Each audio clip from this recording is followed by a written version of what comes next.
Мен Торғали Жайна, нөмері 27-ші Исатай Тайманов атындағы орта мектептің 2-ші сынып оқушысымын.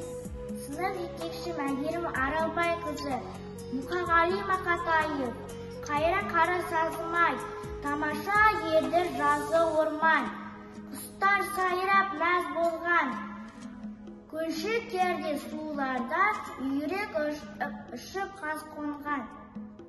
Шыба шіркей қағама, шошып судан ақшабақ, тастырма отыр жағада, сынар аяқ аққабақ.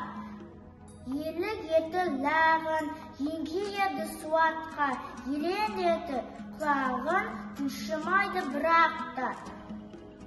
Тамаша еді жазы орман, тамашалап мәз болғам, қайран қара сазым-ай, үйрек ұшып қаз қонған.